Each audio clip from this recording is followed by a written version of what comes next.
मेरे YouTube page astro Naresh पर आपका स्वागत है। नमस्कार, मैं हूं नरेश कुमार। सबसे पहले उन दर्शकों का धन्यवाद जिन्होंने पेज को सब्सक्राइब किया है, पेज के वीडियोस को शेयर कर रहे हैं, लाइक कर रहे हैं और कमेंट बॉक्स में हमें अपनी राय भी लगातार भेज रहे हैं। दोस्तों, आज बात करेंगे शनिदेव की। शनिदेव 2024 में वक्री होने जा रहे हैं। 30 जून को शनि वक्री हो जाएंगे और 15 नवंबर तक वक्री रहेंगे। लगभग 140 दिन का समय है।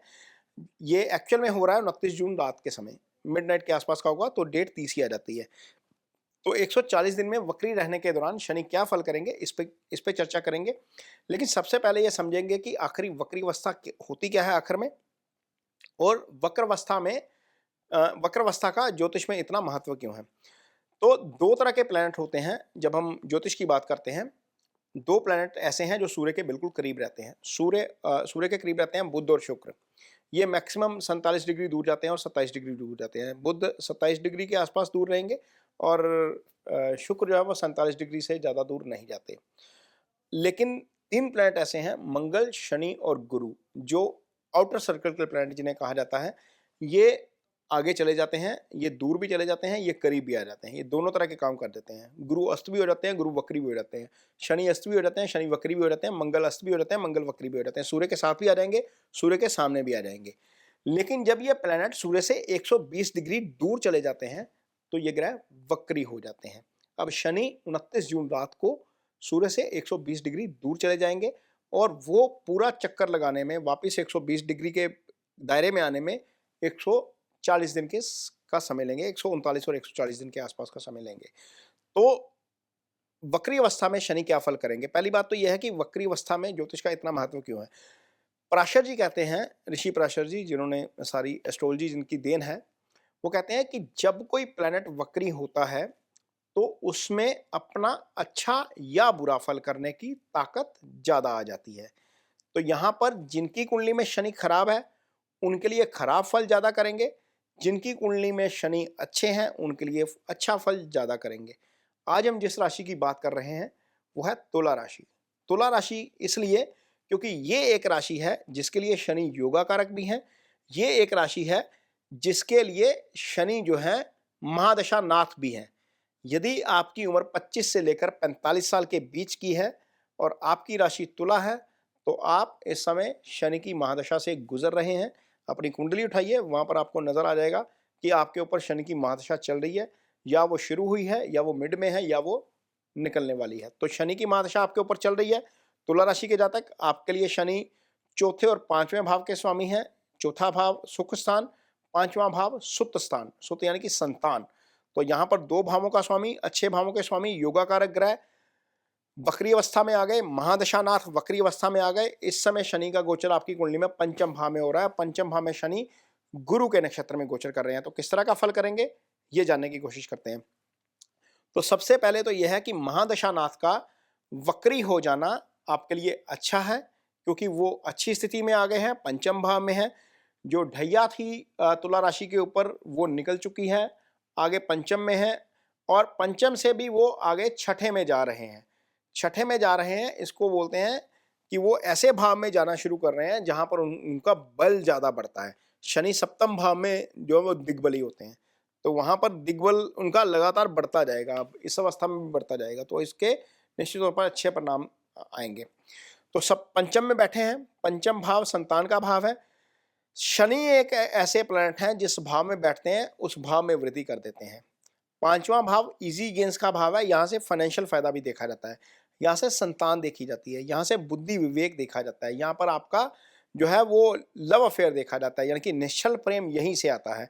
और इसी भाव से आपको जो है वो रिलेशनशिप आता है, एंगेजमेंट यहीं से होती है आपकी। जब आपकी एंगेजमेंट होती है तो यही भाव एक्टिव होता है। यही भाव आपकी हायर एजुकेशन का भी भाव है। जो इतना इंपॉर्टेंट भाव है वहां पर शनि मजबूत होकर वक्री अवस्था में आएंगे, गुरु के नक्षत्र में आएंगे। गुरु इस भाव के कारक भी हैं, तो निश्चित तौर पर इस भाव से संबंधित फल करेंगे। तुला राशि के जो जातक जो संतान की वेट कर रहे हैं उनके लिए शनि यहाँ पर संतान देकर जाने का काम करेंगे।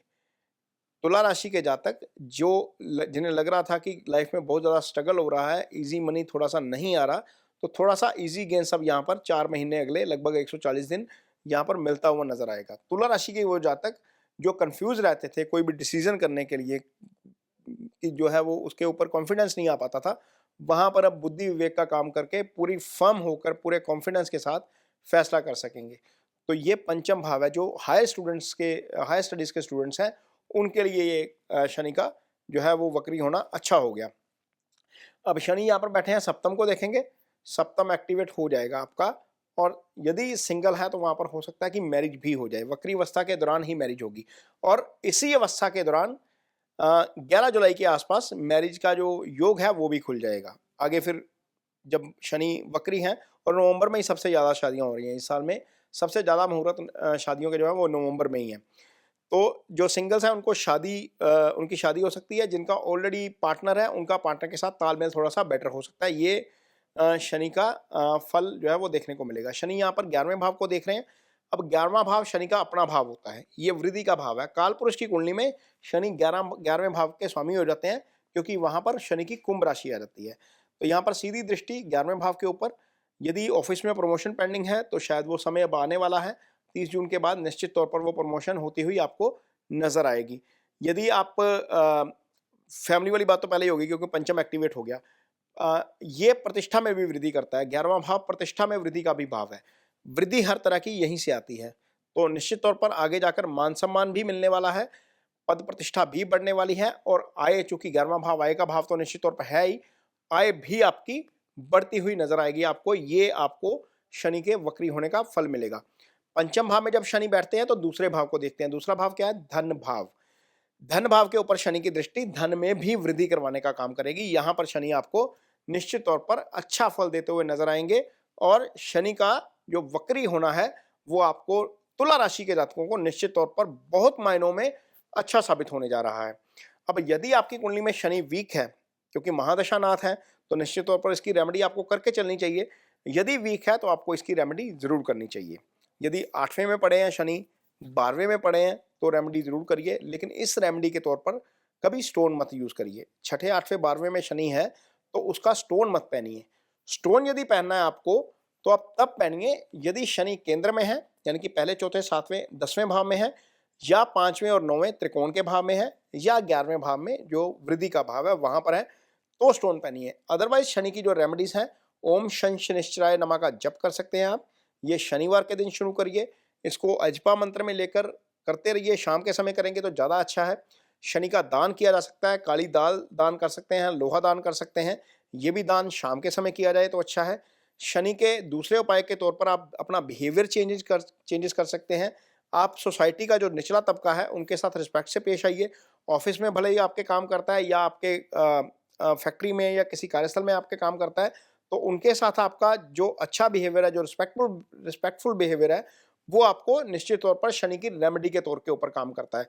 तो ये बिहेवियर चेंज वाला उपाय भी है, दान वाला उपाय भी है, मंत्रास वाला उपाय भी है, स्टोन वाला उपाय भी है। जो उपाय आपको सूट करता है, जो आपकी अफोर्डेबिलिटी है, वो निश्चित तौर पर आपको करना चाहिए, क्योंकि शनि की महादशा लंबी चलती है। शनि आपके लिए योगा कारक प्लैनेट है, तो निश्चित तौर पर ये उपाय करेंगे तो आपके लिए बहुत अच्छा रहेगा। ये शनि के जो है वो वक्री होने का असर है तुला राशि के जातकों के लिए। ये वीडियो आपको कैसा लगा, इस पर कमेंट बॉक्स में अपनी राय जरूर दीजिए। यदि ये वीडियो अच्छा लगे तो इसे शेयर जरूर करिए, पेज को सब्सक्राइब जरूर करिए। इसके साथ ही मुझे दीजिए इजाजत। नमस्कार।